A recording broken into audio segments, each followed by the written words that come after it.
जो 2900 kilo explosive police ने बरामद किया, उसको बताया जाता है कि इसी कमरे में ये जो फतेहपुर गांव है उसके अंदर एक और दूसरा रूम कह लीजिए, एक छोटा सा मकान है, ये कच्चा मकान जो अब प्लस्तर करके बना दिया गया है, इसको रेंट पे लिया गया था। मुजम्मिल ने रेंट पर लिया था। यहाँ पर आपको ये जो भैंसों का चारा होता है वो पड़ा हुआ नजर आएगा और पूरा साफ आप देख सकते हैं कि साफ सफाई नहीं है। यहाँ पे एक स्टोरेज की तरह इसको जो है इस्तेमाल किया जा रहा था।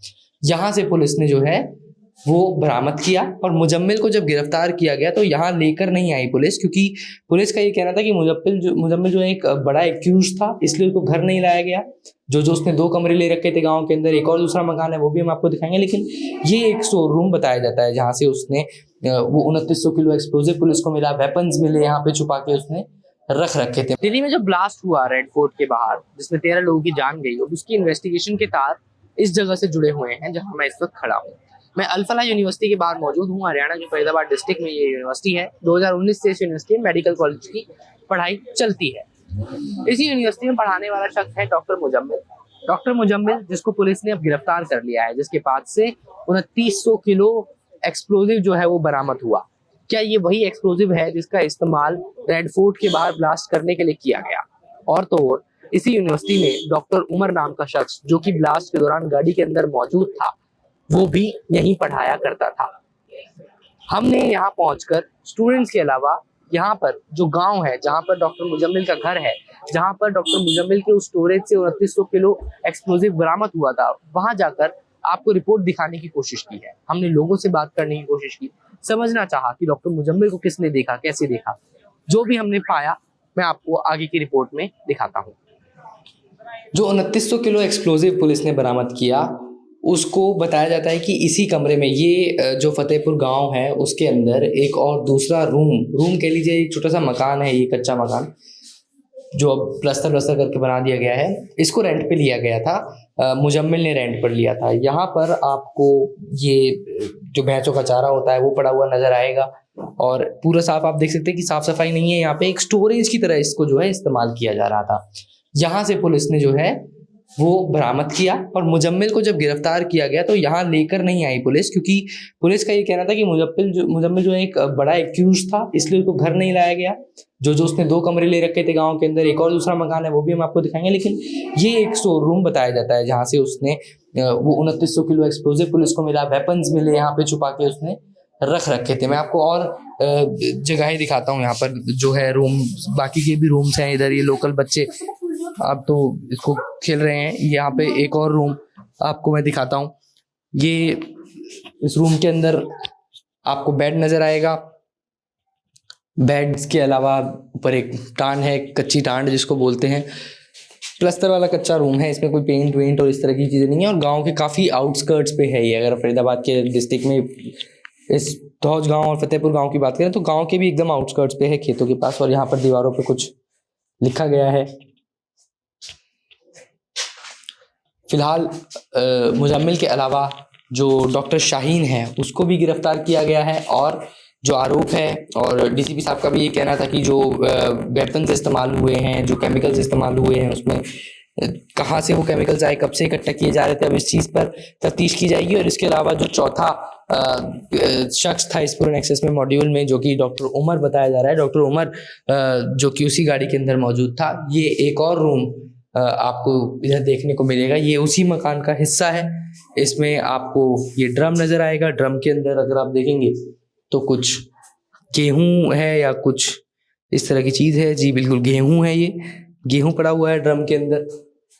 और ये एक और कमरा, अब इसमें कौन रहता था, क्या ये रहने लायक है, और इसमें कुछ इस तरह के सबूत तो फिलहाल तो नहीं मिल रहे हैं कि रहा करता था कोई या कुछ था, क्योंकि एकदम इस हालात में पड़ा हुआ है। यहाँ से छत पे जाने का रास्ता है, इधर एक बाथरूम है, इधर एक खाट है। तो इस तरीके से एकदम जिसे कहते हैं कि कच्चा प्रेमिसेस, जिसमें कभी कभी जब आपका आना हो तो आप उसको इस्तेमाल कर सकते हैं, इस तरीके का ये प्रेमिसेस इन्होंने बनाया हुआ है। और एक चीज़ आपको यहाँ पर नजर आएगी, सैंडल पड़े हुए, ये किसी महिला के सैंडल हैं। आमतौर पर इस तरह का फुटवियर जो है वो महिलाएं इस्तेमाल करती हैं। और दूसरी तरफ आपको हरी पन्नी में जूते नजर आएंगे, सफेद रंग के जूते। ये सब चीज़ें फिलहाल इस मकान में है। ये जैसा मैंने आपको बताया आउटस्कर्ट्स पे मकान है, ये इसकी छत है। और इस्तेमाल कराइएगा।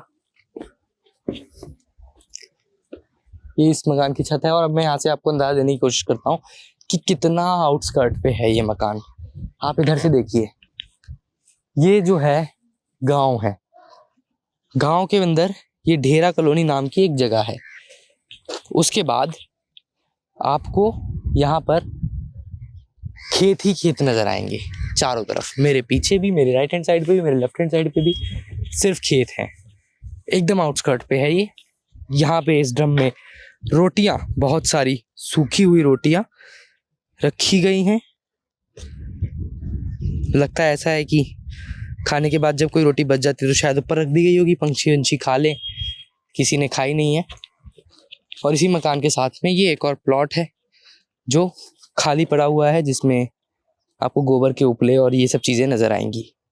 ये फतेहपुर गांव जो है, धौज गांव से आगे अल-फलाह यूनिवर्सिटी से थोड़ी सी दूरी पर उस गांव का एक मकान है एकदम आउटस्कर्ट्स पे, जिसको एज अ स्टोरेज बताया जा रहा है कि इस्तेमाल किया जाता था और यहीं से वो वेपन्स, वो एक्सप्लोजिव इस्तेमाल बरामद किया गया।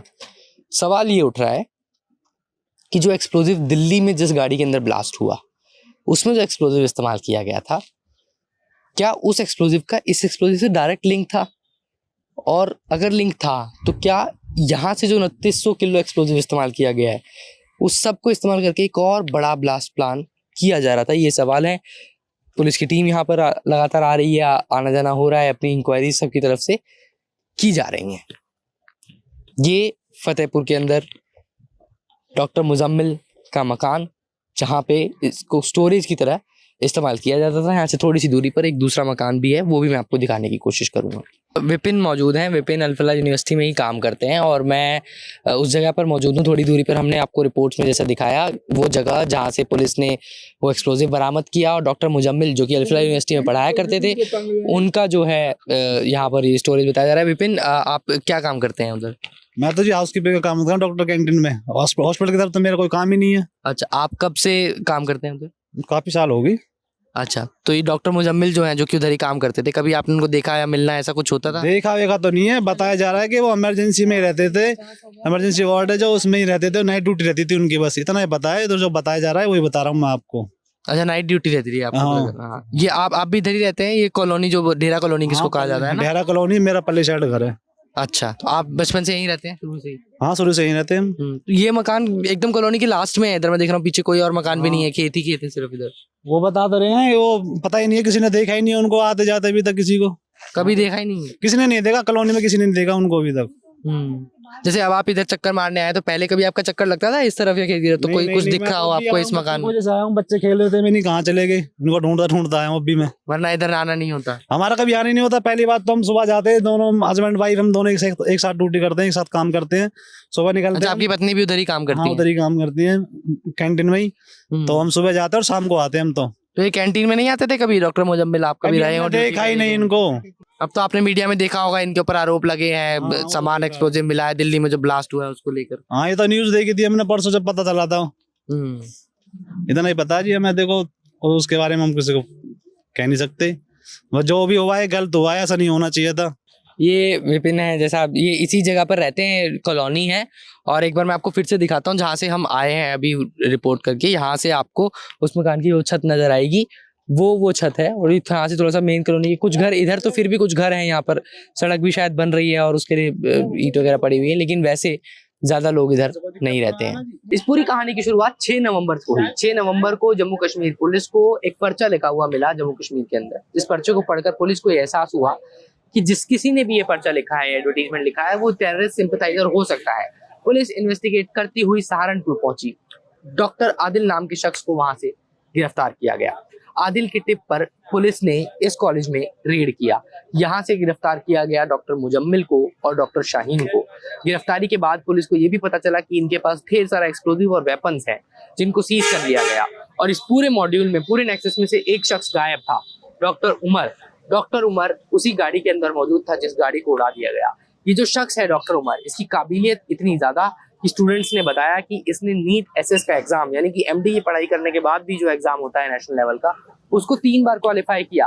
100 से नीचे रैंक्स आई, ऐसी रैंक्स जिन रैंक्स पर एम्स कॉलेज में उसको एडमिशन मिल जाना चाहिए था। लेकिन उसके बावजूद भी उसने एडमिशन नहीं लिया। स्टूडेंट्स ने हमें बताया कि जब उन्होंने पूछा क्यों एडमिशन आप नहीं ले रहे हैं, तो उसने कहा कि मेरा यहाँ पर मन लग गया है। इस कॉलेज के अंदर ज़्यादातर जो फैकल्टी मेंबर्स हैं वो कश्मीर से आए हैं, ये भी स्टूडेंट्स का क्लेम है। और इसके अलावा इस कॉलेज के अंदर जो पढ़ाई करने वाले बच्चों की संख्या है वो हिंदू मुस्लिम सभी तरीके के बच्चे यहाँ पर पढ़ते हैं। देश के अलग अलग हिस्सों से बच्चे आते हैं, कश्मीर से भी बच्चे यहाँ पर आते हैं। डॉक्टर उमर, डॉक्टर मुजाम्मिल, दोनों का ही लिंक कश्मीर के पुलवामा से बताया जा रहा है। फिलहाल इस कहानी में इतना ही। कैमरा पर्सन मदन लाल के साथ मोजो स्टोरी के लिए हर्ष शर्मा की रिपोर्ट।